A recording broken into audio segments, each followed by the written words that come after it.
Halo, assalamualaikum semuanya. Jumpa lagi di channel saya, Diari Nur Fitria. Di video saya kali ini, saya mau bercerita kepada teman-teman, yaitu tentang hati-hati digendam oleh sales sembako abal-abal.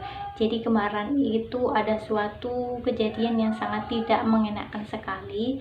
Jadi ada toko sembako yang baru, kurang lebih 10 meter dari toko saya, dan sangat mengejutkan sekali kabarnya. Jadi ketika siang hari, si toko ini itu kan baru buka ya, namanya juga masih baru buka, jadi mungkin bukanya tuh full day gitu. Jadi pada siang hari itu ada suatu kayak kakek-kakek gitu datang ke toko si A ini, kemudian menawarkan suatu produk. Jadi pada saat itu katanya, bukan katanya lagi ya, tapi saya sudah mendapatkan info yang jelas, makanya saya berani share kepada teman-teman bahwa ada kakak-kakek yang menawarkan produk permen kepada si toko A ini. Kemudian permen itu kayak ya permen biasa pada umumnya, tapi yang mencengangkan adalah pemilik toko baru si A ini ketika ditawari produk oleh si kakek-kakek itu tidak bisa menolak, tidak bisa ngomong, dan anehnya itu tidak bisa berkutip sama sekali. Nah, itu adalah narasumbernya seperti itu. Jadi pemilik toko si A ini adalah kebetulan masih kerabat dengan suami saya. Jadi ceritanya seperti itu. Ketika ditawari oleh sales permen itu, si A ini tidak bisa berkata apa-apa, nggak bisa menolak, nggak bisa apapun. Jadi kayak langsung sepaneng sih, kayak langsung disirep, digendam gitu. Jadi ketika ditawari permen itu, si pemilik A ini ya langsung menerima begitu saja.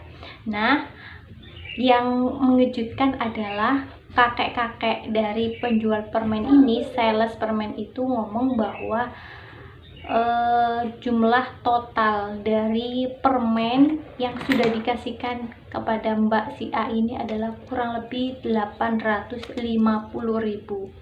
Nah, kalau dipikir-pikir logika, nggak mungkin banget permen cuma beberapa bungkus itu harganya 850.000 rupiah.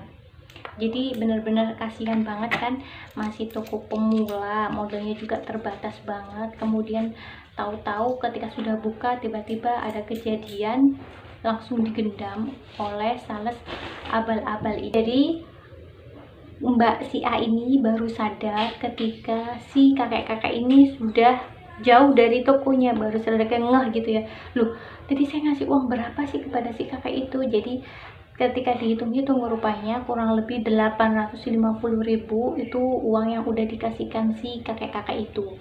Jadi ini itu sudah saya mendapatkan cerita yang seperti ini tuh sudah 2 kali. Yang pertama adalah bule saya sendiri yang di kota Mojokerto. Jadi ketika saya pulang ke rumah ibu saya, kandung di Mojokerto, itu ibu bule saya itu ngomong bahwa kan punya toko mainan sama penjual es. Nah, kemudian si bule saya ini ngomong, jadi suatu kapan gitu ya, kapan hari ketika saya pulang ngomong bahwa ada kejadian bule saya ini tertipu, kayaknya rasanya tuh kayak digendam, ditawari oleh es krim gitu, ceritanya gitu kalau nggak salah, es krim kemudian tapi diminta dulu uangnya gitu.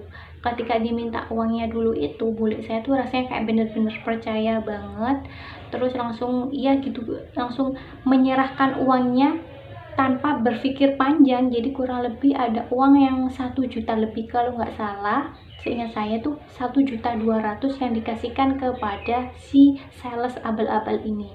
Nah, katanya si sales ini nanti esnya akan dikirim setelah uang ini diserahkan kepada masnya, kepada salesnya.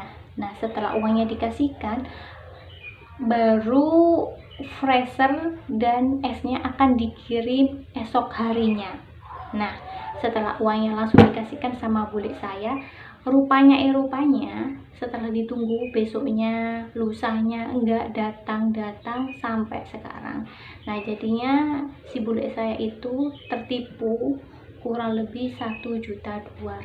Jadi benar-benar kejadiannya tuh kayak toko tetangga saya itu yang baru itu. Jadi didatangi oleh sales abal-abal, kemudian menawarkan suatu produk.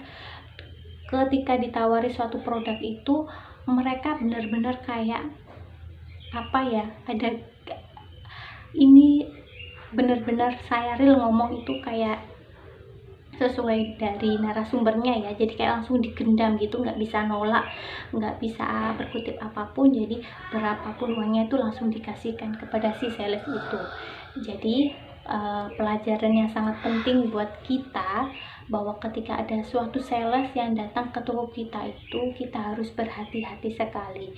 Kalaupun sales ini tuh sudah seperti biasanya ya, kayak ini benar-benar sales yang real, bukan sales abal-abal ya, kalian bisa melayani ya sepenuh hati kayak biasanya gitu. Tapi kalau sales ini mencurigakan, alangkah baiknya itu kita ketika di toko sendirian, ini kan mengkhawatirkan ya, kalian bisa membaca suatu entah itu dzikir, entah itu sholawat, entah apa, pokoknya intinya pikirannya jangan kosong, jangan sepaneng. Kalau sepaneng, kalau fokus kepada orang itu, ya kemungkinan besar pasti akan digendam gitu kalau sama sales yang abal-abal gitu. Jadi kalau kita melayani suatu sales yang kayaknya itu mencurigakan, alangkah baiknya kita menolak dengan halus. Kalau nggak gitu, kalian bisa ya entah berpura-pura menelpon siapa, entah suami dan lain sebagainya. Pokoknya jangan fokus pada si sales abal-abal itu, biar kita nggak digendam. Jadi pelajarannya seperti itu ya teman-teman. Cara kedua untuk menghindari hal-hal yang tidak diinginkan seperti digendam oleh sales yang abal-abal itu tadi adalah kita mengaji terlebih dahulu sebelum membuka toko. Jadi kalau saya nih teman-teman, ini saya bercerita sesuai pengalaman saya ya. Jadi ketika saya membuka toko, baik itu yang toko di rumah maupun toko yang utama, itu ketika saya membuka rolling door-nya itu pasti saya sholawat dulu, Allahumma sholli ala sayyidina Muhammad wa ala ali sayyidina Muhammad, atau kalian bisa sholawat munjiat atau sholawat Jibril, terserah kalian yang kalian bisa gitu ya. Terus setelah sholawat kita memohon perlindungan dari Allah, meminta kenyamanan, meminta rezeki yang halal, lancar dan berkah. Kemudian yang kedua adalah kalian bisa membersihkan toko kalian, entah menyapu, entah mengepel dan lain sebagainya. Setelah itu pasti nanti kan ada pembeli yang datang ke toko kita. Nah setelah itu kalau misalnya sudah jam produktif kan biasanya kalau pagi hari, nah setelah jam produktif itu pasti kan ada kayak kelonggaran. Nah pada saat kelonggaran itu kalian bisa sholat duha gitu. Jadi sholat duha kalau misalnya kalian istiqomahnya 4 rakaat ya 4 rakaat aja nggak apa-apa. Kalau 8 rakaat atau 12 ya Masya Allah sangat luar biasa malahan ya.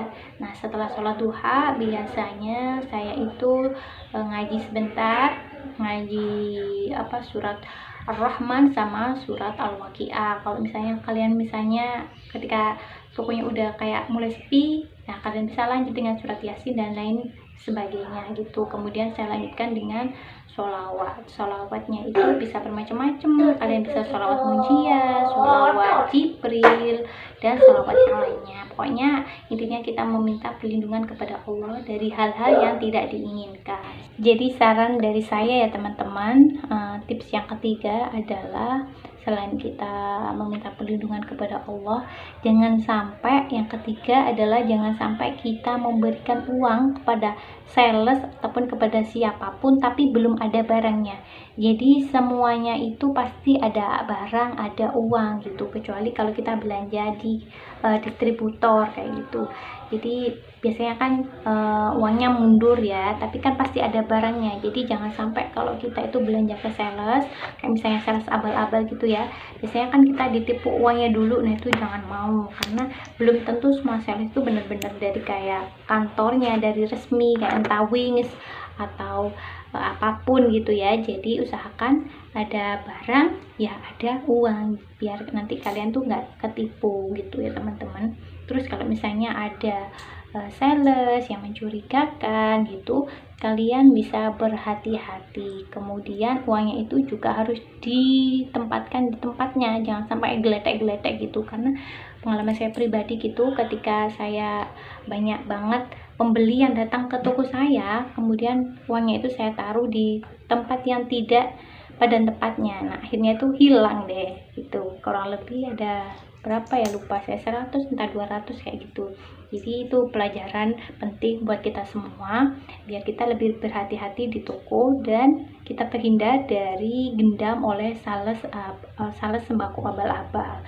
Nah, segitu dulu ya teman-teman video saya pada kali ini, semoga bermanfaat dan jangan lupa untuk selalu like, comment, share, dan subscribe. Dadah. Assalamualaikum warahmatullahi wabarakatuh. Dadah. Dadah.